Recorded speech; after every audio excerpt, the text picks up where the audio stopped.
So, Glenn, you've written 3 poems that have been performed and filmed and are available for people to watch for Easter, because Easter is funny. What's so funny about Easter?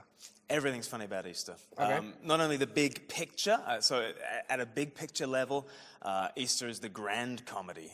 You plumb the deepest depths and then you go to the highest heights, because that's actually the shape of comedy, classically speaking. Dante said that a tragedy is a story that begins in joy and ends in pain, and a comedy is a story that begins in pain and ends in joy. So you can remember it because a comedy is shaped like a smile, and there we go. Yeah. Comedy shaped like your comedy. Yeah. And I'm tragedy there. No, I'm sorry about that. Well, I'm the tragic one. And here we go. We climb up into the world and then we tumble down into the grave. Yeah. Comedy is you go down into the pit and then you end on a high. So what is a comedy? Well, Easter's the ultimate comedy, isn't it? Because Jesus plumbs the ultimate depths, enters into our tragedy to give us the happily ever after. So from that angle, Easter's a total comedy. Yeah. And then there's the issue of just the ironies of Easter.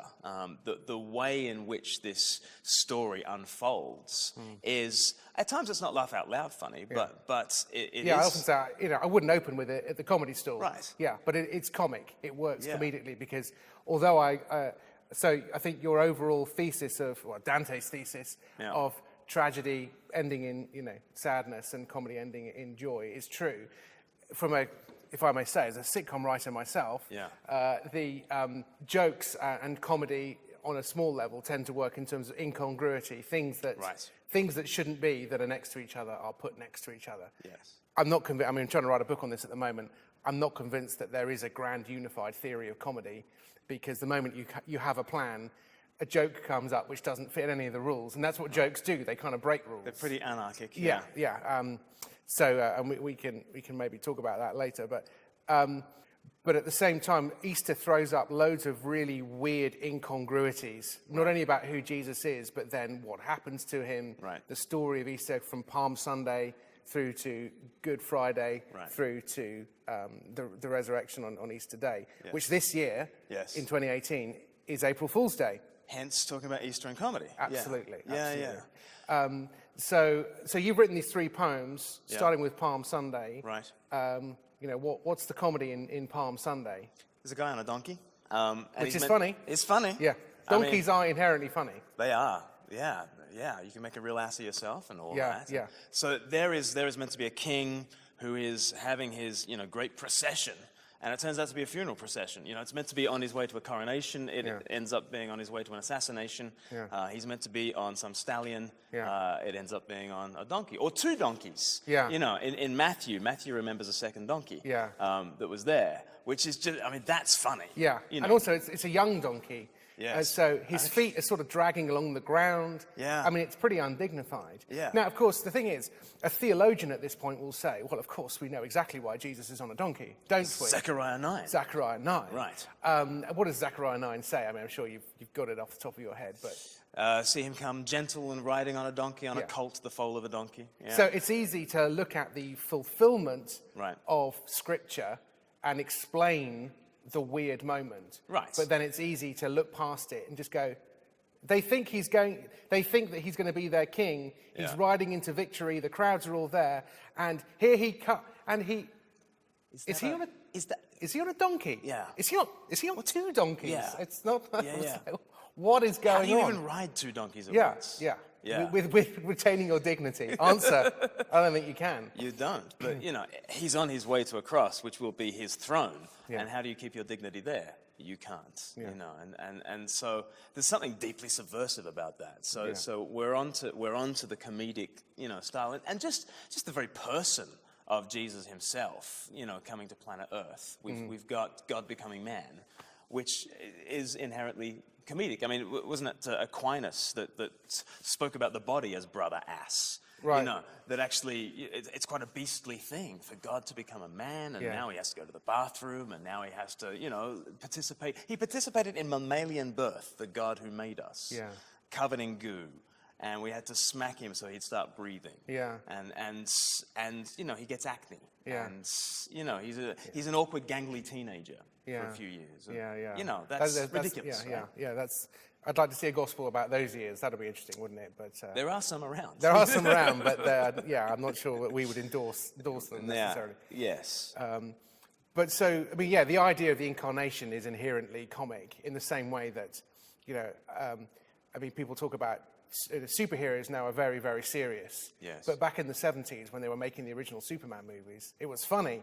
Right. Superman was funny. Yeah. Because it's like, imagine all that incredible power in one person. Right. But now we've kind of forgotten all that. Yeah. And as Christians, maybe, we often, we kind of get the incarnation, we understand it. I mean, it's madness to other religions. Sure. I mean, Islam would just say this makes no sense Go at worship all. your flesh god. Yeah. You know. Wow. Yeah. You know. So, I mean, so it already looks funny to a billion people in the world. Yeah. But just not to us. Yeah. So then we go from Palm Sunday, and then, it turns into a pretty rotten week. Yeah. Doesn't it? For the Son of God. For the Son of God. Yeah, it's probably so the worst. Comedically, how is that then unfolding? Well, let's think about let's think about the upper room. I mean, there we've got, Peter is just a hilarious figure, Yeah. He was meant to have organized the foot washing for a start. I mean, that's just, what the chief disciple's job would have been. So, he didn't do it. Never mind, the Son of God will do it. So the Son of God gets up from the table and does the lowest slave's job. And so you can understand that when he comes around to Peter, he's really the one who's like, his skin is crawling. He's going from buttock cheek to buttock cheek, kind of, you will never wash me, And then Jesus is like, well, if I can't wash you, you have no part with me. Then wash all my body. And Peter's always kind of like going from all to nothing to all again. He's kind of a Peter Griffin kind of character, isn't he, from Family Guy? He's just like, no, never. No, everything. It's like, and then he goes from that to, I never knew, who are you talking about? I don't know this Jesus guy. Right. And the denial and then it's kind of, it's sort of veering between, and in a way, I think that's, for me, one of the most compelling parts of the gospel narratives is the fact that the disciples consistently look like morons. Yes. About as moronic as I would have been had I been in that situation. They were the best of the best. We often look down on them and kind of think, oh, foolish. And if I was there, I'd be even worse. Like Peter is meant to be like the best of the best. And in the presence of holiness, he is ridiculous. And they're the best and the best also in the sense of they didn't want to kill him, which an awful lot of other people seem to do. Well, one of them did. Okay, 11 out of 12's not bad. But then, and then the crowd turned. They all just desert and deny him. And that's one of my favourite bits in the gospel, in the narrative as well, is in Gethsemane, you probably know what I'm going to say, is where they think it might be Mark, where they grab his tunic or his cloak, and he runs off naked, so desperate is he to get away. Right. And the kind of the indignity of it as well. I mean, naked is funny too, let's be honest. Yeah. And here's the author of one of the Gospels. The Bible's a ridiculous book. Yeah, it's like the old masters painting themselves into their pictures, and there's a crowd scene, and there's one looking right out at you. Right. And you go, that's Rubens, or that's Holbein, or whoever. Right. But in the Gospels, it's more like they would be wearing a donkey's head or something. Yeah. Because they are so ridiculous. Yeah. Because if Mark is the sort of the amanuensis of Peter, if he's the secretary writing down Peter's words, which is what everyone sort of thought traditionally, what's Peter doing not massaging the story here? Why is he leaving all this ridiculous stuff in about himself? And, So 10 out of 10 for humility, at least. Yeah, totally. Yeah. Eventually. Yeah. But Peter, in the moment, he's getting his feet washed, and he says, Jesus, I will die for you. And I love that moment when Jesus says, oh, you'll die for me, will you? Is that the way around? Yeah. Let me think about that one. Yeah. And then later in the upper room, Peter's like, even if everyone falls away, I never will. And within hours, he's denying Jesus to the servant girl. Yeah. To a servant girl, you know what I mean, as well. To the lowest status person in that society. Yeah. Is like, what do you mean? I didn't know. Yeah. It's the ultimate banana peel moment, isn't it? Yeah. It's the sort of the pompous, proud guy gets pricked. So there's some comedic moments. Yeah, and the reversals as well. It's sort of incongruity, reversals of... Right. And then, of course, the bit that always gets me is the fact that then this whole plot to kill Jesus, I always find quite funny in a... too soon, James. Too soon. It's 2,000 years, man. Come on. The idea, and I sort of always go back to when in John's Gospel, Jesus raises Lazarus from the dead, and there are people there. They go back to the temple and to the priests and the leaders, and they say, he raised Jesus from the dead. And they say, yeah, we're going to have to kill this guy. Yeah, right. And they go, I don't think that's going to work. Yeah, right. You know, he's just said, I am the resurrection. Yeah. In that same chapter, John 11. Yeah. And like, let's kill him. Let's kill him. Yeah, see how that works out. Yeah, yeah. But yeah, that's the kind of amazing thing is that when he dies, when he's dead, he looks dead. He is dead. He is dead. And the disciples are running scared. I mean, we get ahead of ourselves, but yeah. So the idea that you can sort of kill God, you just think, well, that's crazy. And then the extra irony on top of that is who kills God? Right. Is the mob. Is it the mob? No. It's the priests. Right. Wow. Yeah. And his crime is for being God. Like literally, Caiaphas the high priest says, "Are you the Christ, the Son of the living God?" Mark 14, verse 62. Jesus says, "I am." Right. Therefore, like the one crime that they can actually pin on. I thought Jesus never claimed to be God. That's what the Da Vinci Code says, doesn't it? Yes. Yeah. Well, there's another ridiculous book that we can get into another time. Yeah, sure. Yeah. But he's asked, "Are you the Christ, the Son of the Blessed One?" And he says, "I am," which is another divine title. He's just like piling it on. And then he says, "And you will see the Son of Man come on the clouds." So he's like, "Yeah, I am totally your maker." Totally. And then Caiaphas is like, "For that reason, you must die." Yeah, because there's no possibility that you could be him. So you must be a liar, or it makes you think. What did Caiaphas think was going on at that point? I mean, it's or maybe it's just the raw evil of when God actually shows up. We want to kill him. Yeah, I don't know though. I mean, I wonder. I was reading the accounts the other day, and just when Caiaphas he's clearly terrified of civil disorder, of losing their place and losing their position. And I guess it's easy to say, Caiaphas, you are worse than Hitler, which is the current kind of way in which we argue things these days. Aren't we clever? But he is really worried that they will lose their position, their land, their place to the Roman occupiers. And you just think, that's so normal, that's so human. Is as you get closer to Jesus, if you're not following Jesus, the closer you get, the more you realize this is going to change everything. Right. And I don't know if I want that. Right. And Caiaphas was the only person in history, as it were, who got to stand there and say, "Kill him." And actually, we don't get to do that. But how many of us would not have done that? It's really hard because there was so, and he could so easily have said, "This isn't even about me." If there is an uprising, if the Romans come, people will die. There will always be a reason to reject Christ. Right. Because it's too costly, it's too expensive, it's too dangerous, it's too this, too that. Yeah. So Jesus is sentenced to death. Yeah. I mean, for being God. For being God. Being who he is. Which is about as subversive and incongruous as it gets. So it's like the judge is put into the dock and judged. The truth is held in contempt of court. And God is declared a heretic. So. Yeah. This is ridiculous. Right? As black comedy goes, it's kind of up there, really, in terms of like subversive and how more wrong could it be? Yeah, exactly. And then he is mocked and beaten and whipped and that bit that is deeply subversive because as the guards are punching him in the face, which is just it's a real kick in the guts to read this, but they're punching the Son of God in the face and they're whacking down the staff onto his crown of thorns so that it beds itself down. And as they do that, they say, "Prophesy, prophesy." Which one of us did it? Right, yeah, which one of us did it, right? Which they think is hilarious. Yeah.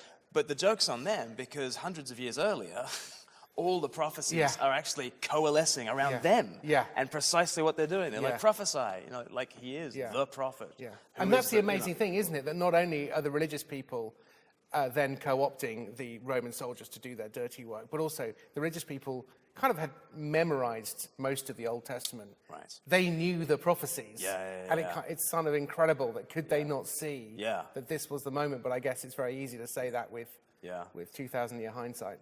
And it's almost as though they are deliberately fulfilling things like Psalm 22, where they are sort of saying, "You who said that you would destroy the temple, come down now and we will believe you." Yeah. And they're essentially, quoting from 1,000 years, BC, David's Psalms, and they're saying, if you come down from the cross, we will believe you. Save yourself. He saved others, he can't save himself. And of course the irony being, well, he saves you by losing not saving himself. Right?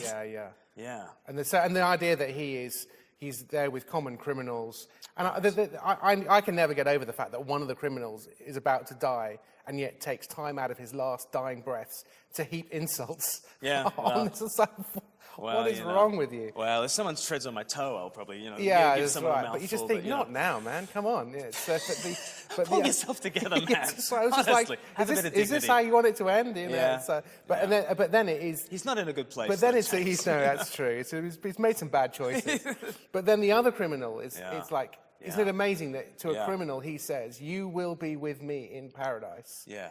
Of all people, Right. for him to say that to, it's the most extraordinary thing, isn't it? Yeah, the rulers are putting him to death, but the criminal's going to be with me. Yeah. Right, And then the next person to spot what's going on is the centurion. Right. Who's just thinking, I'm pretty sure this was the Son of God. Yeah, right. It's like, I don't think this is, maybe it's the earthquake, maybe it's the sudden pitch black. I don't know, it's just like, there are some clues here. But how are his eyes open to it? Because he's obviously very invested in the death of this guy. Yeah. Because, like, if he doesn't do a good job killing Jesus, he's got to be the next one on the cross. And so he's very invested in killing Jesus. As he does so, something about it makes him think that this is what it looks like to be God. Yeah. Well, really? Yeah. This guy choking to death? I think under there's capital a while charge? ago, there's a very funny stand-up comedian called Simon Munnery, and he had a whole bit at one point about how Jesus gives out this cry, and a centurion says, "Surely this is the Son of God," and he was saying that's a really specific way of crying out for someone to then conclude. You know what I mean? And you think, well, yeah, I guess that kind of works. Yeah. He used to do that in secular comedy clubs. Wow. With an incredibly long build-up, with no laughs. Simon Munnery, To which point, warrior. the audience were so desperate to laugh that they just kind of went for it, and it used to do very well. So then Jesus is he's died, he's killed, he is dead. Right. All this weird stuff then happens God with the must eclipse. now be buried in a tomb. And so they're going to bury him. Right. I sort of thought the resurrection Easter Day has a different quality of humour about it, doesn't it? Of kind of more, not just the subversiveness of death has been overturned. Yes. Which is in itself funny, and seeing the disciples come to terms with that is quite something. Yes. Yeah. But then also just the exhilaration and the joy and the relief of like, oh, we thought he was dead, but he isn't dead. Yes. We didn't think he could die, and yet we thought he must have done, and Yes. And they were not expecting it. Yeah. So there's another funny thing. If his believers really believed him, they would be outside the tomb with the champagne glasses ready, kind of. Yeah. He's a Because bit he was late. pretty specific in his predictions On and the third prophecies. day. It's like the Son of Man will be crucified, and it's like, and what were they thinking? What could he mean by that? That's what that is the funny thing. They 'Cause, do say- they now do that it's say- transfiguration, when they come down, Jesus has made his second of 4 predictions, I think, in Mark's Gospel, that he'll rise from the dead. And they spend the time coming down the mountain discussing with one another what Jesus must have meant by rising from the dead. These liberal theologians. And yet you just think one of them could have said, do you think maybe he'll just rise from the dead? I don't know, maybe it's... He couldn't mean that, surely. But it can't mean that. No. That's right. So you get that exhilaration and that joy. And a different kind of laughter, isn't it? But then also, I mean, there's also this idea, there's a Christian tradition of laughing on Easter Day or Easter Monday or this Risus Paschalis or whatever it's called. Yes. As if the devil has been tricked in some way, which it's not quite how that's not quite how it works, is it? But that's a popular idea at the time. Well, I think there are all sorts of layers and models of the atonement and what's going on. I think in 1 Corinthians 2 there is a kind of a thing of if the rules and authorities had known what they were doing, then they'd never have crucified the Lord of Glory. So there is a strand of that. But we don't want to go down the route of saying that Jesus was paying a ransom to the devil. Not a thing. And that's not a thing. No. That's not a thing. But having the last laugh over death is totally a thing. Well, Where, there O you grave, go. is your victory. And life's the final thing, having a last laugh. We're into Life of Brian, aren't we? Always look on the bright side of life. Yes. And, that is the great religious comedy. Yes. But you would argue is not a comedy. Well, of course it's not a comedy. It's a tragedy. It's utterly tragic. If we follow Dante, who said that comedy is a story that begins in joy, begins in pain and ends in joy, and a tragedy is a story that begins in joy and ends in pain, then what is the life of Brian? Well, Brian ends up choking to death on the cross, whistling, life is quite absurd and death's the final word. And however funny Life of Brian is, and it's hilarious, and I've used all sorts of clips from Life of Brian in sermons and things like that, and I think it's brilliant. You know, I've just got Romane ire domus in my head. Romanus ire domus. Is that the right way or the wrong way? I can't remember. I can't remember. My kids will be appalled. I'm teaching them Latin. Don't play them this bit.